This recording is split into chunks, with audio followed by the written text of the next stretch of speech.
Tonight on CTV News at 6, masking up at Edmonton hospitals. Just get your flu shots. It's as simple as that. A mask mandate is implemented at some Edmonton hospitals as respiratory virus cases surge in Alberta. There are sick people around you. If you carry some sickness at the hospital, they can get even more sick. Plus, year in review.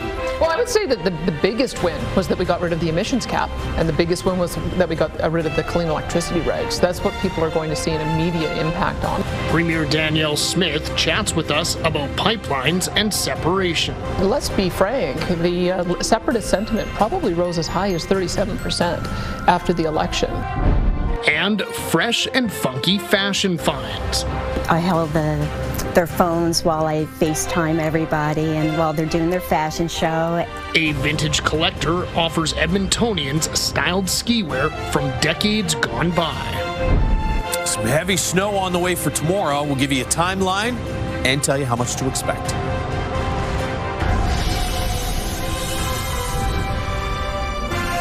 CTV Edmonton, local breaking news with Brendan Purdy.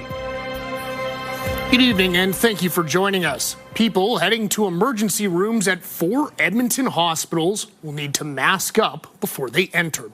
Alberta Health Services has put in new requirements for masking to prevent the transmission of respiratory viruses.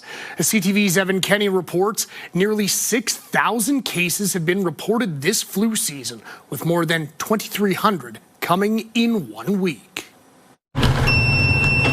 The fridge at Molly Patel's pharmacy is filled with influenza and other respiratory virus vaccines. She says fewer people are getting them this year. The reason? One thing is vaccine hesitancy. She believes that's why Alberta is seeing a spike in respiratory illnesses. Between December 7th and the 13th, more than 2,700 new respiratory virus cases were reported.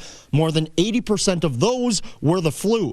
4 hospitals in Edmonton are now requiring everyone to mask up in certain areas. There are sick people around you.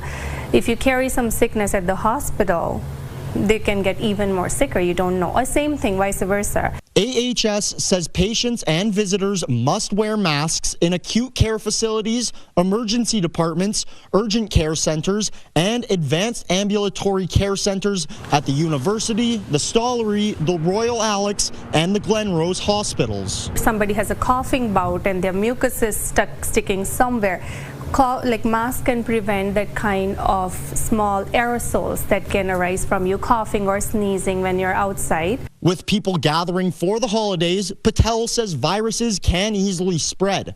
She says washing your hands and getting vaccinated are the 2 easiest ways to stay protected. You cannot prevent travels, you cannot prevent gatherings, that's not in our hands. But what is in our hands as healthcare professionals, we should try our best doing that. Yeah, just get your flu shots. It's as simple as that. There have been nearly 6,000 influenza cases in Alberta this year.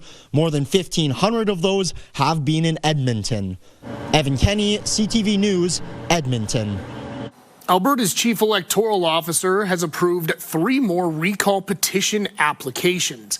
NDP MLA Peggy Wright and UCP MLAs Justin Wright and Ron Wiebe are now facing recall petitions. That brings the total number of approved petitions up to 26.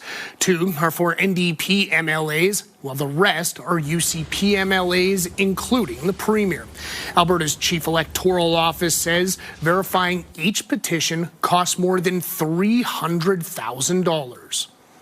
A 32-year-old woman is dead after an SUV crashed into a car-hauling trailer late last night. Just before midnight, police say they believe the SUV was speeding on 118th Ave between 178th Street and 184th Street. They say the driver of the vehicle lost control and crashed into the trailer. The 32-year-old woman in the back seat was pronounced dead at the scene. The driver and front seat passenger were taken to hospital, and both are in stable condition. 32 people have died in crashes in our city this year alone. A high-ranking member of an organized crime group accused of violent extortions against Edmonton South Asian home builders is going to prison. As CTV's Nicole Lampa explains, his crimes range from pointing a gun at a police officer to telling associates what to do while he was behind bars. In court today, 22-year-old Parminder Singh admitted he pulled the trigger 9 times in this drive-by shooting, trying to get money from a home builder. The accused was the one who shot at the victim's home, and at the time he was aware of the extortion, said the Crown when reading out the agreed statement of facts. The accused further admits that the shooting happened at the direction of the syndicate's leader. He's a young man. I mean, he's barely an adult. Caught in a terrible situation. Court heard a police officer was at the victim's home at the time, sitting in his unmarked vehicle. The officer chased after the white SUV. The Crown says the SUV stopped. Singh jumped out and pointed the gun at the officer and then ran away while the SUV drove off in another direction. Singh was arrested shortly after. Singh appeared by video rather than in person. He was wearing an orange jumpsuit with a black collar. He had short hair, and he was polite when addressing the judge and his lawyer. In the agreed statement of facts, Singh admits he was a high-ranking member of a criminal organization, and while behind bars at the remand center, he ordered those under him to continue with the extortions and to carry out the arsons. The Crown saying he was encouraging, managing, and was motivated by greed. Police eventually called the case Project Gaslight, which involved 12 burned-down homes. Court heard the group terrorized the city and specifically the South Asian community, of which Mr. Singh is a member. The judge agreed to a joint submission of a 7.5-year prison term, saying these offenses have had a very significant impact on these home builders, their families, and their employees. This type of behavior rocks an entire community. This requires a harsh sentence. Once someone pleads in a sentence to this type of sentence, that deportation will occur. Court heard Singh has a little more than 4 years left in his prison term because of credit of time served. 4 of Singh's accomplices have also pleaded guilty. 1 is waiting to be sentenced. The Crown says the alleged ringleader, Marinder Dhaliwal, remains detained in the UAE and is awaiting extradition back to Canada. Nicole Lampa, CTV News, Edmonton. While grocery prices keep rising, one local baker has found a way to slash his costs and charge less for his baked goods. CTV's Gates Guarin explains how the Better Baker is making life cheaper for his customers. I think this was $1.80. Baking sourdough bread has become a passion project for Vinny Rochtestvensky. I love it. So for my personality, this is it. Like many businesses, he's had to raise the prices on his pastries due to inflation over the years. But after crunching the numbers, he decided to make a change. In a video posted to Instagram, the Better Baker owner says prices for ingredients are not where they were even a year ago. The actual cost of the ingredients, I'm not saying they're cheaper. I'm just saying they haven't gone up much. But the amount that I'm charging customers is a ton in comparison to that. That is not fair. He has since dropped the pricing of his menu to reflect the lowered costs. Statistics Canada shows typical baking ingredients have seen a dip in price. Although a 4-liter jug of milk has gone up since January, butter, eggs, flour, and sugar have all gone down. But that doesn't necessarily mean we've turned the corner on higher inflation rates overall. The overall rate of food inflation in Canada is still somewhere between 3% and 4% over the last 12 months. The U of A's John Prasagius says most developed countries aim for around 2%. Items like beef and coffee continue to drive inflation up, but he adds producers who find ways to lower their own prices is an encouraging sign. That does seem to hint at the possibility of a turnaround, at least in some limited areas. So that's really great news for consumers. Rochtestvensky is getting ready for a busy holiday season. I love Christmas, but not everybody gets the holidays. And so myself personally, I'm going to be here with my sleeves rolled up for all those people. His doors will be open on Christmas Day. Gates Gorin, CTV News, Edmonton. 2 local companies have come together to create spirits out of a product that's usually thrown away. Above Average Drinks is using cacao husks from Delavoye chocolate maker to make a cacao liquor. Delavoye says the husk accounts for about 25% of the cacao bean. It isn't used to make chocolate and is typically composted. Instead of, oh no, what are we going to do? What are we going to do with the husk? Is, oh, now we have to keep production and make sure that we can supply them. So it's a good problem, and it circles back in one of our pillars of sustainability. What drew us into a collaboration like this was really trying to support people that are doing really admirable things, working with great ingredients, pouring a lot of love and care into the products that they produce, because that's what we do when we're making the spirits and liqueurs that we make at Above Average Drinks. The byproduct of the liqueur is also being used to make a secondary spirit. Above Average Drinks says both products are flying off the shelves. It's already working on a second batch with plans for it to be available just in time for Valentine's Day. Candy Cane Lane volunteers say the cold weather is keeping people from coming out to enjoy the Christmas lights. Organizers say visitors and food bank donations are down so far this year. As of last week, cash donations were sitting right around $5,000, less than half of the fundraising goal of $12,000. Visitors have donated around 2,600 kilograms of food, which is about a third of what was collected last year. Still, one volunteer says despite persistent frigid temperatures, it's picking up. Weather. It's been our adversary this year, and it's been definitely a lot harder. The energy's picking up. I think people are adapting to the cold, so hopefully it brings those numbers up. Tonight is open street night, meaning there will be no vehicle traffic. Candy Cane Lane runs through January 2nd. Many Edmontonians will be hitting the local slopes this holiday season. If you want an outfit guaranteed to be the gnarliest on the powder, one local woman has you covered. CTV's Connor Hogg visited and tried on some of her collection of primo vintage 80s and 90s skiing fashions. Looking at my parents' pictures, and I love the way they dressed in the 60s. Connie Jones has always been a fan of vintage goods and clothing. A few years ago, she made an online account to sell some of the wares she had accumulated and ended up with a new friend from Italy with mutual interests. Messaged me, and he's 4 years ago, and he said, hey, I can send you a bunch of vintage ski suits if you're interested. Soon Jones was the owner of 30 vintage European ski suits and overlays straight out of the funky fresh 80s and 90s. Then 70 more arrived, and then even more. She decided to sell some of them to new owners with a flair for fashion. The family and the friends involved, I held their phones while I FaceTime everybody and while they're doing their fashion show. The suits will set you back about $175 each. Shipping costs from Italy are not insignificant.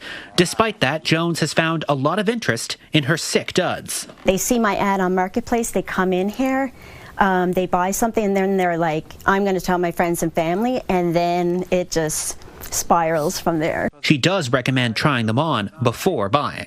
So Connor's a little bit tall, so he would definitely be on this rack. Are you saying that I'm not a large? His European sizes. I feel quite fashionable. I don't know about you. Yes. No? I don't know if I love this one. It's giving me too much extra punch. The colors are so vibrant. I feel like Sharon Stone. Did Sharon Stone ever do a ski movie? Jones says selling vintage imports isn't a very profitable business. What keeps her going is the fun she has when people come over to try them on, and seeing her suits out in the wild. You will never, ever run into anyone with the same ski suit. A totally tubular look to make a statement on the slopes. Rad. I'm feeling rad. Connor Hogg, CTV News, Edmonton. And folks, Josh joining us now with a first look at weather. And Josh, we can't ignore those coats there. I was always a big fan of the 90s starter coat, but I might need to up my game and get something a little warmer with what you're about to tell us about. Yeah. Where was Connor's story when I was shopping for my teenage kids for Christmas? They would love those. I would love to see you finding some vintage fits for the kids. You're going to need them over the next couple of days if you're headed outside. There's a ton of snow coming, and it's staying on the cold side. Cold warning in effect for northern Alberta. Temperatures are going to be close to minus 40 in high level overnight tonight. Wind chill could be close to minus 50 in the high level region. Elsewhere in the minus 40s overnight tonight. You've got snowfall warnings for the Icefields Parkway and for the Edmonton region. In fact, areas from Evansburg down through Rimbey and Drayton Valley all the way east to the Saskatchewan border. In general, about 10 to 20 centimeters worth of snow. I think here in the city, it's probably more like about 10 to 15. But there will be some spots that push closer to 20 centimeters. We'll give you a timeline on that in just a couple minutes. Minus 23 downtown Edmonton, minus 26 south of the city and at the Elk Island weather station. Minus 17 is going to go down as the official daytime high. But if you were with us yesterday, we were talking about the fact that the Blatchford weather station, for whatever reason, seemed to be reading anomalously warm. They fixed it this afternoon. They took it offline for a couple of hours, and all of a sudden temperatures dropped back into the minus 20s. So it's been in the minus 20s all day today, despite those earlier readings. We'll drop to about minus 26, minus 27 later on tonight. And then early tomorrow morning, temperatures start to climb. And we'll get to about minus 20 with that heavy snow through the course of the day tomorrow. Take a closer look at that and the forecast for the rest of the next 5 and 10 days in a couple minutes.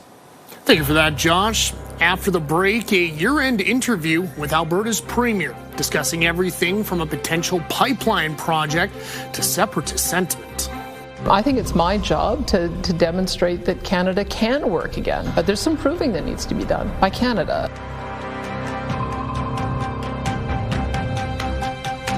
Brought to you by James H. Brown Injury Lawyers, the heavy hitters of injury law.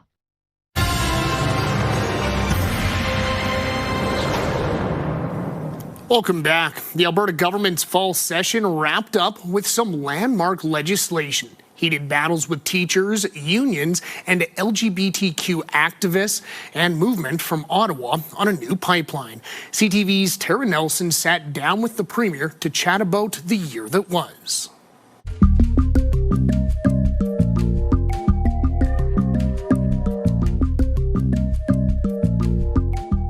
Premier Smith, it's nice to see you. Nice to see you. Making time for us. My pleasure. Well, you're ending the year with what many feel is a big win for Alberta, and of course that is the memorandum of understanding between Alberta and the federal government over a new bitumen pipeline. So you would like it to go to the northwest BC coast. Do you feel you can make this happen, and so far is there any sign of a proponent? Well, I would say that the biggest win was that we got rid of the emissions cap, and the biggest win was that we got rid of the clean electricity regs. That's what people are going to see an immediate impact on, and Capital Power indeed has already said that they're going to usher in a new era of investing in gas-fired electricity, which will then help to build out our AI data centers.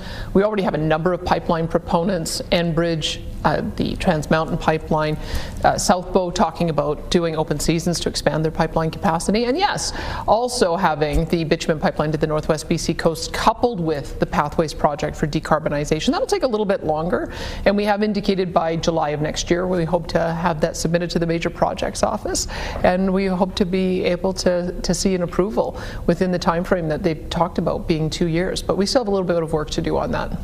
In hindsight, do you think you should have had more meaningful consultation perhaps with the BC Premier or with coastal First Nations? Because now it seems like you're starting this with some bruised feelings, let's say. Well, let's remember, Coastal First Nations is a lobby group. They don't actually have any representation of the decision makers on councils, and so we're talking with First Nations councils and beginning the engagement. I mean, you have to announce your intention to do a project, and then engagement begins, and then a formal consultation, which we know we have an obligation to do.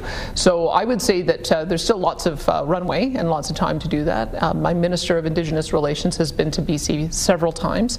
I'll begin the trilateral discussions with David Eby and with Mark Carney in the new year, because there's many things that the Premier and I have to work on together. It's not just a new route for a bitumen pipeline, it's also expanding LNG, it's expanding ammonia to the Prince Rupert Port, it's the support for the transmission lines and increased power production, which will help him in his Golden Triangle that he wants to do 6 mining operations, the expansion of Trans Mountain Pipeline. So all of those conversations were indicated in the MOU, and they'll begin in earnest in the new year. When you signed the MOU, you called it a new starting point for nation building and forging a new relationship between Alberta and the federal government. And I think a lot of Albertans would agree with that.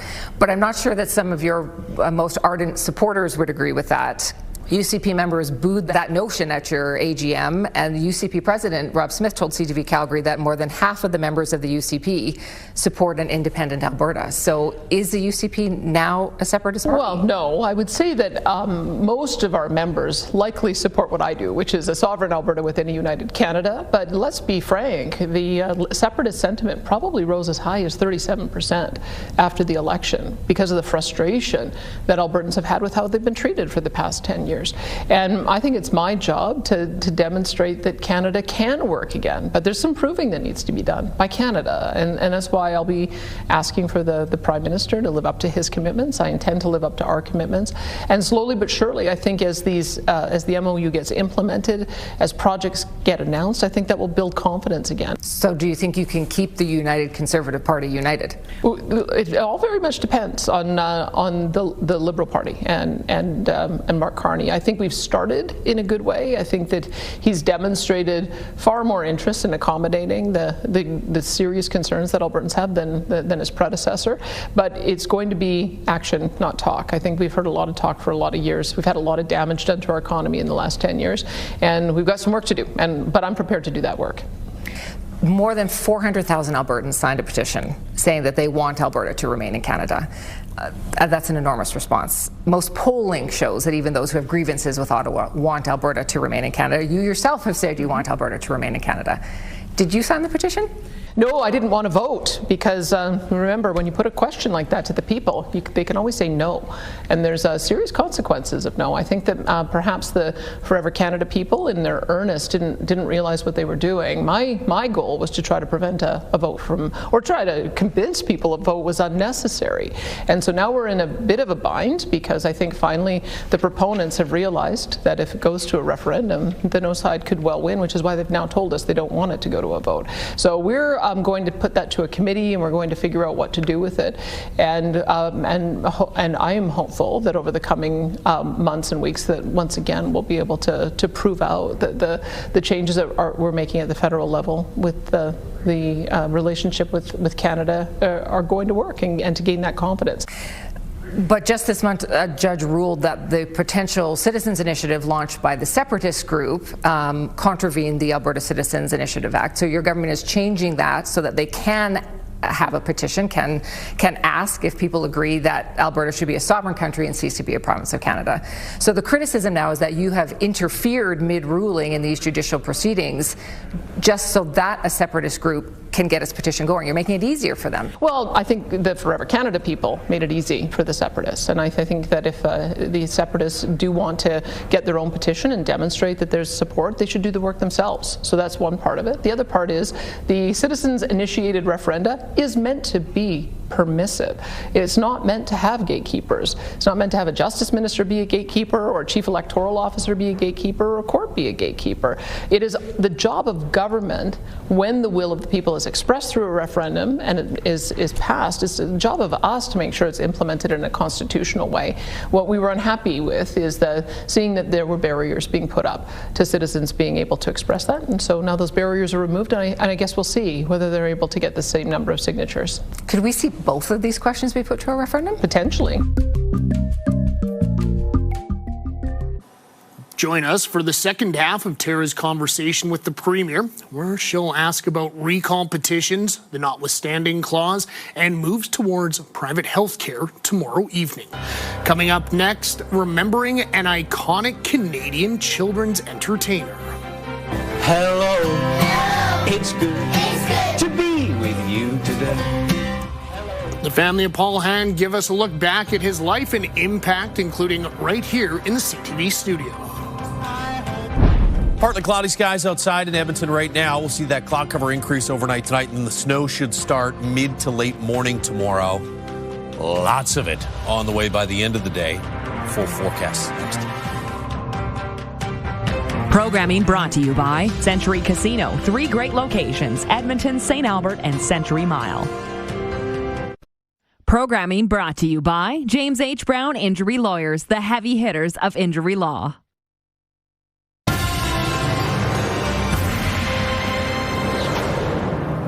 Welcome back. Paul Hann was a celebrated musician who once called Edmonton home. He died back in October at age 77.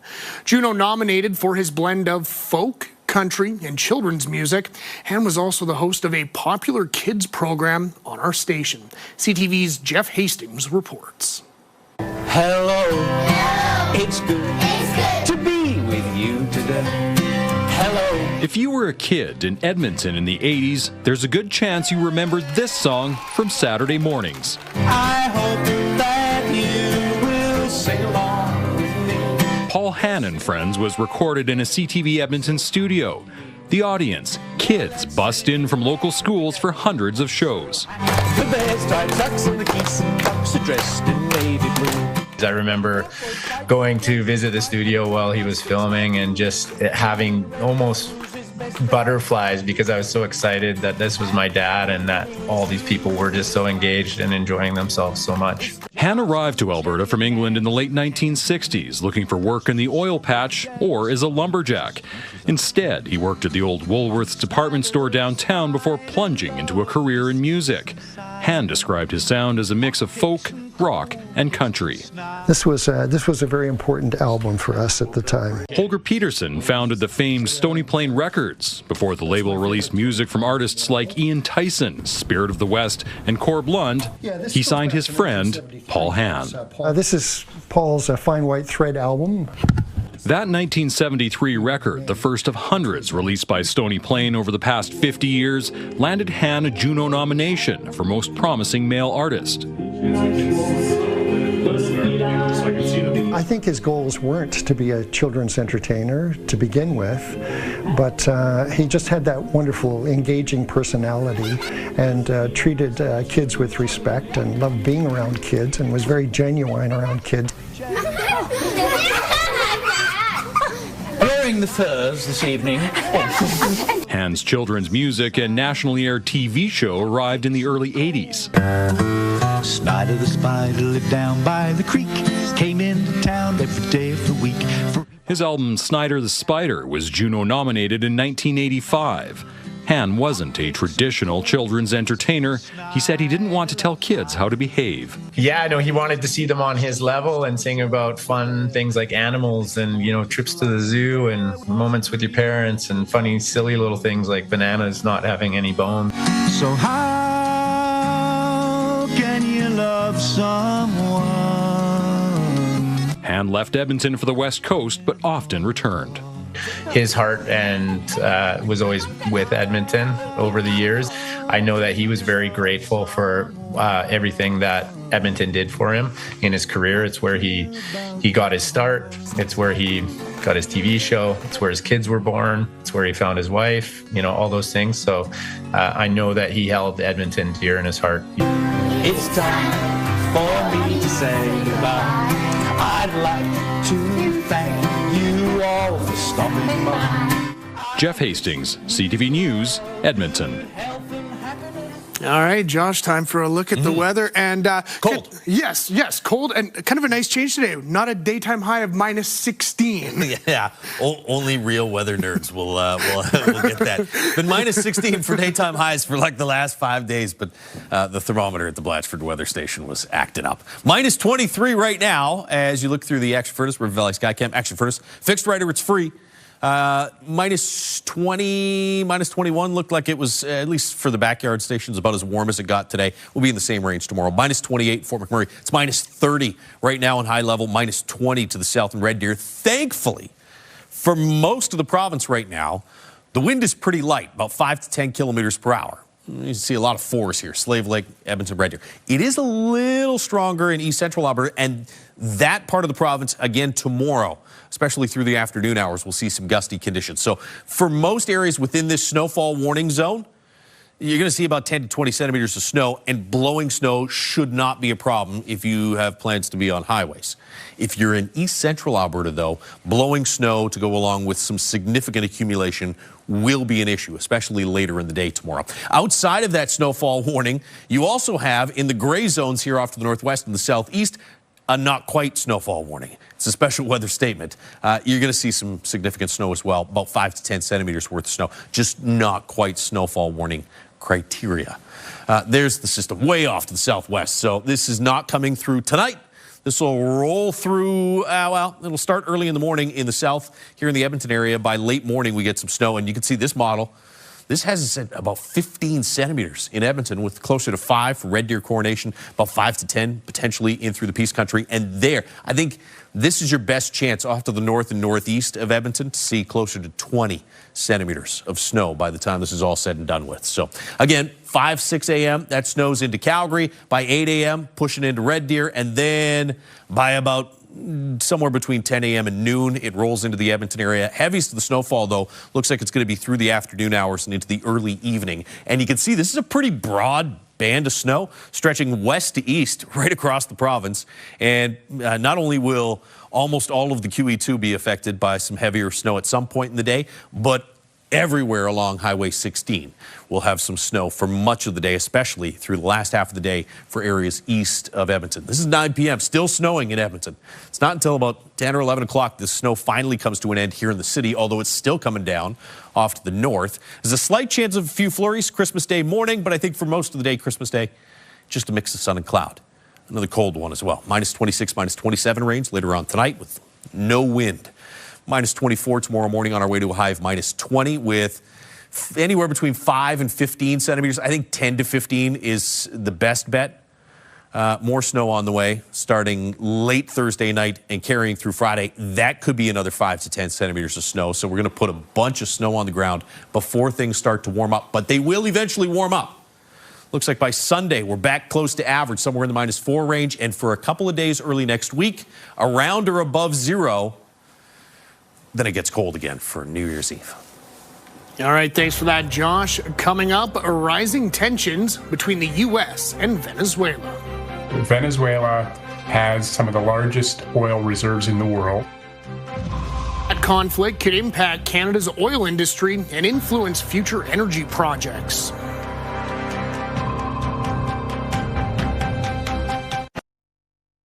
Programming brought to you by Basement Systems Edmonton. Contact us today for all things basement-y.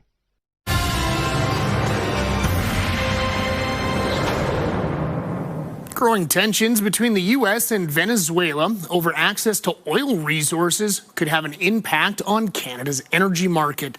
Some energy industry experts say it makes getting Canadian oil to other markets even more important. CTV's Jeremy Sharon has more. Off the coast of Venezuela, sanctioned oil tankers have become the target of U.S. authorities. 2 have been intercepted and seized already, along with millions of barrels of oil, and Washington says it's after more. Maybe we'll sell it, maybe we'll keep it. Maybe we'll use it in the strategic reserves. We're keeping it. We're keeping the ships also. The U.S. has increased its military presence in the Caribbean Sea. Trump ordered a blockade last week, calling it the biggest armada the U.S. has ever had in South America. Today, Venezuelans hit the streets in protest of the U.S. president they called Pirate Trump, who Monday had this warning for Venezuelan President Nicolas Maduro. He can do whatever he wants. It's all right. Whatever he wants to do. If he wants to do something, if he plays tough, it'll be the last time he's ever able to play tough. Meanwhile, the tension could have implications for Canada. Venezuela has some of the largest oil reserves in the world. They're primarily heavy oil and bitumen, which are very much like what Canada's reserves are here in Alberta in the oil sands. Political instability in Venezuela has given Canadian oil producers the advantage, but if that changes, it could mean increased competition. This makes it all the more important for us to think about sending our oil again to the Pacific, to a Northwest Pacific pipeline, knowing that the Asian market is growing. Trump's interest in Venezuelan oil could eventually force a fight for access to the U.S. market. But the question is, how long would it take to build the projects that could start to displace Western Canadian oil? And I think that would take a long time. That means time is in Canada's favor, and in the short term it could actually increase demand for Canadian heavy crude, but it could also lead to uncertainty and price volatility in the market. Jeremy Sherrill, CTV News, Ottawa. The latest round of released Epstein files contained several references to U.S. President Donald Trump. A letter allegedly written by Epstein to convicted sexual abuser Larry Nassar reads in part, "Good luck. We shared one thing, our love and caring for young ladies and the hope they reach their full potential." It also says, "Our president also shares our love of young nubile girls and life is unfair." The letter doesn't mention Trump by name, and CTV News hasn't confirmed its authenticity. The U.S. Department of Justice says the FBI confirmed that the letter is fake, adding that some of the documents contain untrue and sensationalist claims against the president. Canadian Blood Services is calling for blood and plasma donations to close out 2025. CBS says severe weather has caused donors to miss appointments. This has greatly impacted donations at a time of year that it sees a dip in contributions due to the busy nature of the holiday season. The Edmonton Donation Centre is open Christmas Eve from 8 a.m. till 2 p.m., New Year's Eve from 8 a.m. until 7 p.m., and New Year's Day from 9 a.m. until 7 p.m. The Alberta government is asking for feedback on a draft plan that could significantly reshape trails in and around Canmore. The proposed Canmore Area Trails Master Plan outlines where new trails could be added, where existing routes may be changed, and where access could be restricted. The province says the goal is better protecting wildlife habitat while managing growing recreational use. Officials say public input will play a key role in shaping the final version. We've identified where we need to dig deep and think harder about some of our suggestions, and we know that there's a lot of public education that needs to come with this being a sensitive wildlife habitat area. We need the public to understand that, and so that the changes are accepted and appreciated and embraced when they do come. You can give feedback online on the Alberta government's website until January the 21st. Coming up, adapting to an increasingly online world. It's different picking it up and seeing it rather than just shopping on the computer, so there's still an advantage to that. How a local hobby shop is keeping up with the trends and keeping people coming through the door. Programming brought to you by Century Casino. 3 great locations, Edmonton, St. Albert, and Century Mile.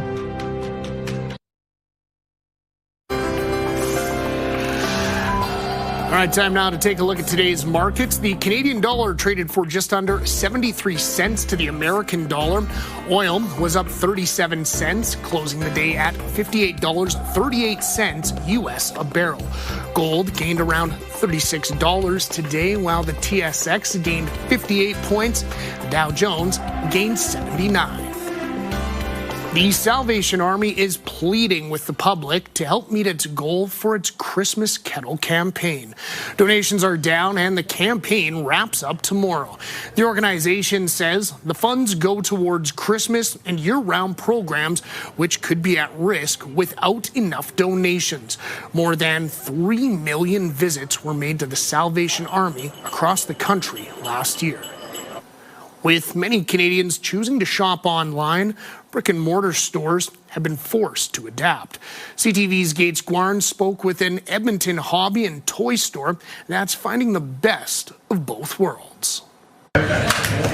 It's a local shop that's grown over the years, offering toys, model kits, and everything in between. There's just such a diverse range of things to come and see and look at. Just like his offerings, the owner of Hobby Wholesale has watched the retail industry transform over his 30 years in business. 30 years ago, the internet didn't really exist. But now, more and more people are choosing to shop with a click of a button. With the accessibility to the internet, everybody can search everything everywhere. So we really try to increase the volume of sales so that we can keep our prices competitive. StatsCan data shows the pandemic fueled much of that growth. It went from about 3% of total retail sales to 6%. So that's a huge shift. Paul Letourneau from the digital marketing company YEG Digital says convenience plays a big part in online shopping, with sales doubling through the holidays. People are seeing that it's really easy to buy online. I can, be anywhere and buy something and have it delivered a couple days later. And brick and mortar stores like Hobby Wholesale have been working to adapt. Thank you very much. There's a fair bit of technical integration to make that work properly with your online and your store and your inventories and everything, but we've managed pretty well at it. Even with the move online, Kendrick says nothing beats visiting in person. It's different picking it up and seeing it rather than just shopping on the computer, so there's still an advantage to that. Gates Gore and CTV News, Edmonton. A town in central Alberta wants to become the next destination for a Hallmark movie. Sylvan Lake is pushing to become the next filming location for Hallmark. After years of discussing the idea with former councillor Teresa Rilling, Mayor Megan Hansen mailed a letter to Hallmark. She's invited the film company to shoot a movie in their town. A little bit in jest to make Councillor Rilling smile, and a little bit because we do think we have what it takes to be a great Hallmark film. Inspired me to sit down and put pen to paper, and out of that, the letter was sent. And I thought, I don't know if Hallmark will ever actually get back to us, so why don't I share it a few other places too? As for who the mayor would play in a potential Hallmark movie, she says it would have to be a small part. Now, it's going to be a festive and feisty one tonight at Rogers Place for the Battle of Alberta before the Oilers head off on their Christmas break. One player happy to be back in the lineup is forward Trent Frederick. The forward has struggled this season and was a healthy scratch last game. While many wait until the new year, looking for a fresh start, Frederick says his fresh start begins tonight. So just mentally, maybe just having a restart, trying to start the year over and forget about, you can't do anything back. You can't go back to the past as much as you'd love to and play better. So you just kind of use it as a restart and start my season today. Puck drop is at 7 p.m. The Oilers are then off for 3 days and return to the ice Saturday night in Calgary. The annual Santa Slalom ski race came to a halt on Lake Louise over the weekend when a grizzly bear decided to check out the run. The bear, known as Split Lip, wandered up to the Juniper Runs area before heading back to the backcountry. Parks Canada says this serves as a reminder that bears can still be active in the winter. Just ahead, bouncing around Banff. Look at where he's been, look at what he's doing. It would be amazing if somebody finally came forward that was my bunny. The national park takes a stuffed animal on all sorts of adventures in the hopes of finding its owner.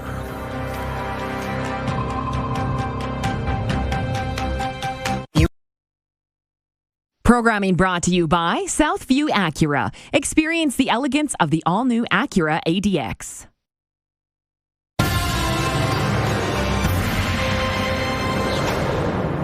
A lost stuffed bunny in Banff National Park has turned into a social media star. The plush rabbit, nicknamed Bump, was left behind on a shuttle earlier this summer. Rather than sitting in a lost and found bin, staff began taking the toy on adventures across several national parks. They're using it to model safe and responsible visitor behavior. Comments on our social media posts have been really positive. People have been calling for a children's book and even a calendar, and we're just hoping to use social media to be able to get Bump home at the end of the day.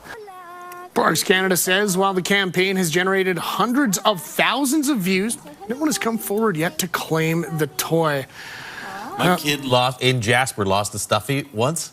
For weeks, the hotel searched, couldn't find it. Where was it? It was in his pillow 3 weeks later. Minus 24 tomorrow morning, minus 20 tomorrow afternoon. Snow starts by late morning, carries through the afternoon and into the evening, about 10 to 15 centimeters. 5 to 15 potentially, 10 to 15 most likely. And then some more snow Thursday night and through the day Friday, although a little bit of a break there for Christmas Day. And then a break from the cold early next week, as we'll get back to around or slightly above average for Sunday, Monday, and Tuesday. All right, so the deep freeze on tap, but then a couple days of reprieve. Yeah, and then the deep freeze returns. I'll take the positive temperatures in December. All righty, folks, that is all from us tonight. We'll be back with you at 11:30 to wrap up the day. Did you just steal my swipe? No, I got a pen in my hand. It's less of a swipe.